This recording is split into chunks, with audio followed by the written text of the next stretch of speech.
कारण पापी बना, हमारे कारण क्रूस पर बलिदान हुआ। क्या उसको जरूरत थी? कोई तो ये थी ना, कोई तो भविष्यवाणी थी जिसको पूरा करने के लिए आया था। वो परमेश्वर का कुछ काम था जो हमको दिखाना था। क्या परमेश्वर बोलकर पाप क्षमा नहीं कर सकता था?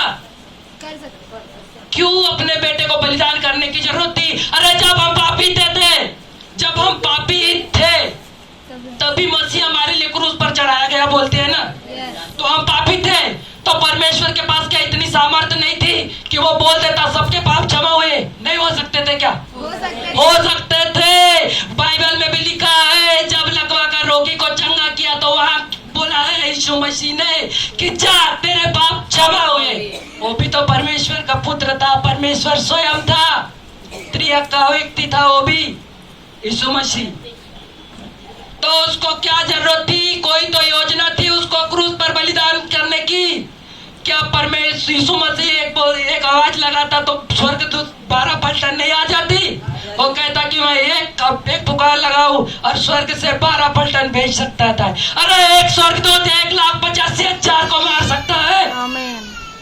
तो 12 पलटन क्या करती? हमारे पाप बोलकर भी परमेश्वर क्षमा कर सकता था। हालेलुया। परमेश्वर की योजना थी, तुम ऐसे विश्वास नहीं करते, तुम्हारे सामने सब कुछ कर देते, तुम्हारे सामने सब कुछ ला के रख देते, तुम विश्वास नहीं करते। क्यों? जब तक वो उसको तुम आंखों से नहीं देखोगे और उसको तुम्हारे सामने नहीं क्रूस पर चढ़ा, तुम विश्वास करते क्या? अगर यही मसीह जिंदा रहता तो वो फरीसी लोग नहीं जान पाते थे, चेले लोग भी बदल गए थे, विश्वास नहीं करते। जब वो जिंदा हुआ तीसरे दिन, तब वो लोग को विश्वास हुआ कि वाकई ये यीशु था जो हमारे लिए मरा और उसने कहा था वो पूरा करके दिखाया। अगर यीशु मसीह जिंदा भी होता तो कोई लोग उस पर विश्वास नहीं करते। क्यों? उसने मृतकों में से जी कर दिखाया उठकर, तब लोगों ने कहा कि हाँ ये सचमुच परमेश्वर का पुत्र था। हालेलुया। तो कोई जब तक यहाँ पर जो परमेश्वर ने क्रूस पर चढ़ाया उसकी कोई योजना थी? परमेश्वर बोलकर हमारे पाप क्षमा कर सकते थे, क्योंकि जब लकवा के रोगी को अलग उठा कर लाया था तो वहां पर यीशु ने कहा कि जा तेरे पाप क्षमा हुए। तो वहां पर उसको क्रूस पर चढ़ाने की कुछ जरूरत थी ना, कि क्योंकि क्रूस पर चढ़ाने के कारण हमारे लिए बलिदान और उसने किया और हम पापों से क्षमा हुए। तो वो लकवा का रोगी को उसने बोल दिया उसके पाप कैसे क्षमा हुए और वो कैसा चंगा हो गया। कुछ तो योजना थी ना परमेश्वर की, तो वो बोल कर भी हमको पापों की क्षमा दे सकता था, हमको उद्धार दे सकता था। क्या मतलब था उस क्रूस पर चढ़ाने को उस यीशु मसीह को?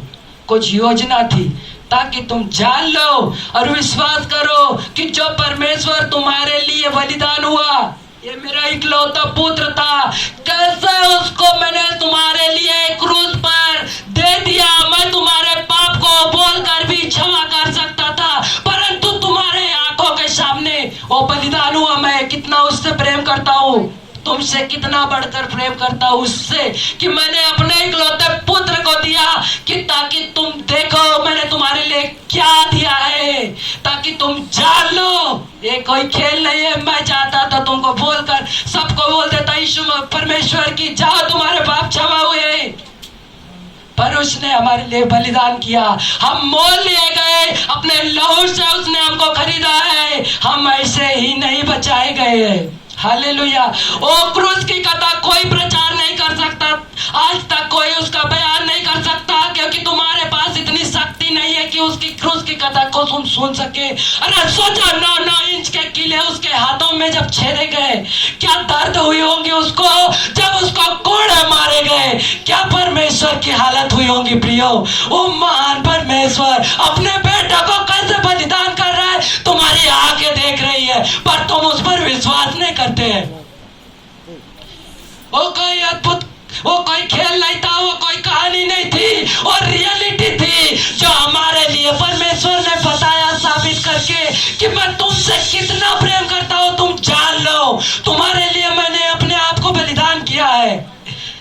परमेश्वर उसके अंदर रहता था, वो कोई खेल नहीं है। वो जानो कि कैसे उसके ऊपर कोड़े मारे गए, तुम एक कोड़े भी नहीं खा सकते वो कोड़े के बराबर।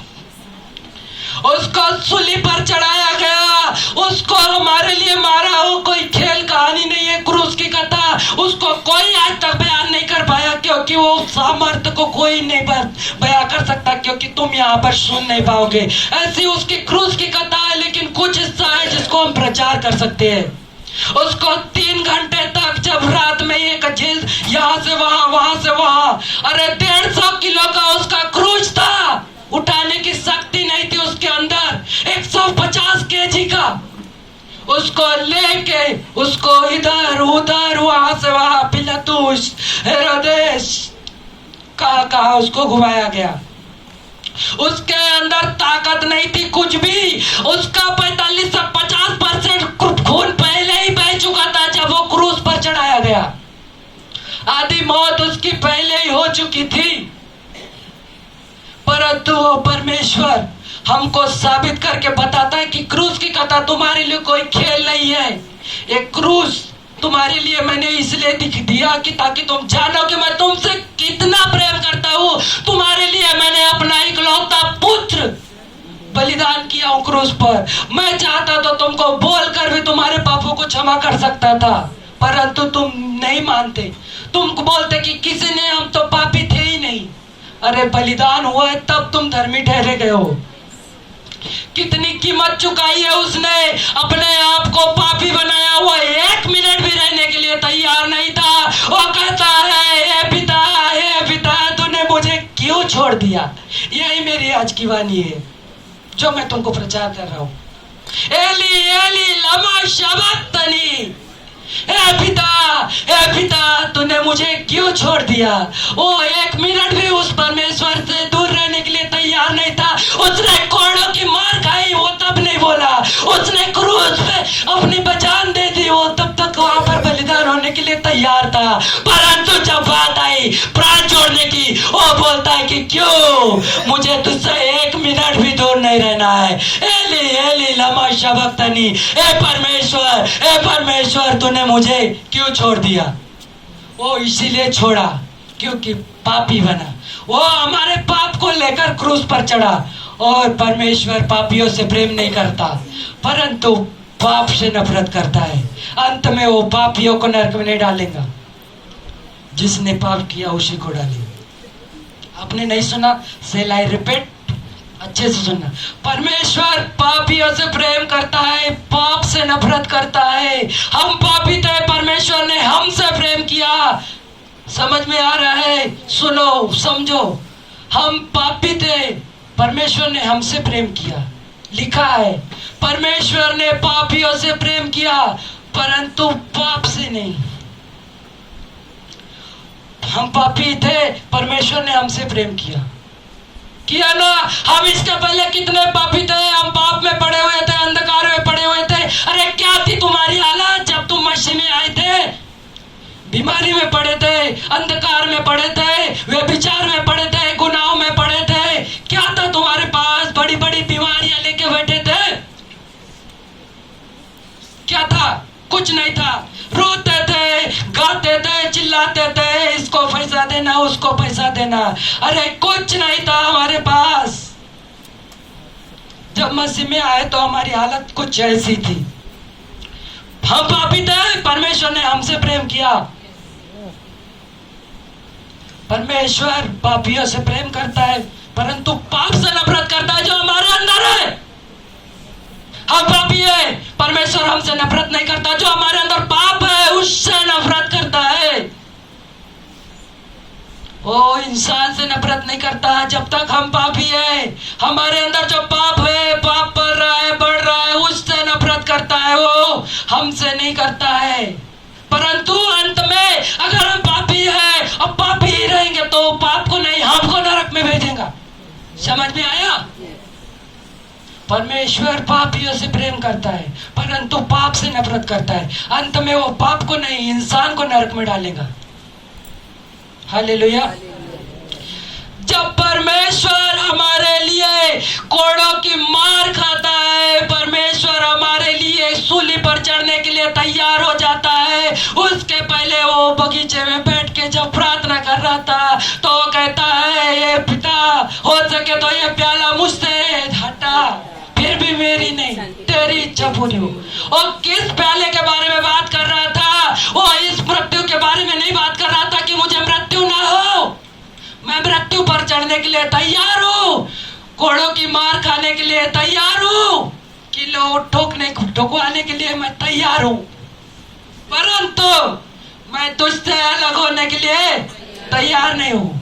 और चाहता था कि सब कुछ हो जाए, मुझे कितना ही मार, कितना ही कुछ कर। अरे 600 लोगों के बीच उसको जब सौंप दिया गया था, 600 लोगों ने उसके ऊपर थूका।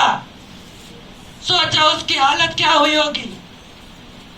ओ मसीह, परमेश्वर का पुत्र, जो एक बोली पर 12 पलटन बुला सकता था और सब कुछ सहन कर रहा है हमारे लिए। क्या उसके एक बोलने पर स्वर्गदूत नहीं भेज सकता था पिता? अरे 12 पलटन भेज सकता था, एक नहीं। एक स्वर्गदूत 1,85,000 को मार सकता है। आपने देखा, पढ़ा है राजा हिजकिय्याह के समय में, कहा था एक तीर नहीं चलेगा, रातों रात सब कुछ तो युद्ध जीत जाएगा। अरे एक स्वर्गदूत 1,85,000 को मार सकता है। वो 12 पलटन आती तो क्या होता? कितने फरीसी बचते वहां जो उसको क्रूस पर चढ़ा रहे थे, कितने भी रहते, नाश कर देता। वो क्रूस की मौत से बच सकता था, उसके पास पूरे ऑप्शन थे बचने के, फिर भी उसने हमारे लिए क्रूस की मौत सहन करी। खेल है क्या? जब परमेश्वर खुद उसके अंदर रहता, वो खुद परमेश्वर, वो हमारे लिए क्रूस पर बलिदान हुआ। एक क्रूस की कथा जो ना जिसको नाश होना है उसके लिए मूर्खता है, परंतु हमको अगर उद्धार पाना है तो हमारे लिए सामर्थ है, शक्ति है कि हाँ वही परमेश्वर है जो कुंवारी से जन्मा, जो मुझे उद्धार दिला सकता है। तो वही परमेश्वर है जिसने 100 साल की उम्र में अब्राहम को बेटा दिया। सारा की गर्भ मर चुकी थी, वो परमेश्वर कौन है जो 100 साल की उम्र में बेटा दे रहा है? जानते हैं उसको? कौन है? हमारा परमेश्वर। अरे क्या हमारे लिए क्रूस की कथा आसान बात है? उसको कोई बयां नहीं कर सकता है, कोई पास्टर उसको लीडर अच्छे से नहीं बयां कर सकता, क्योंकि उसकी कहानी ऐसी है। कुछ अंश है जो हम उसके बारे में आपसे बता सकते हैं, परंतु हर एक कहानी, हर एक बयान नहीं कर सकते हैं। वो परमेश्वर हमारे लिए पापी बना, वो परमेश्वर हमारे लिए अपराधी बना, जो चाहे तो क्रूस की मौत से बच सकता था।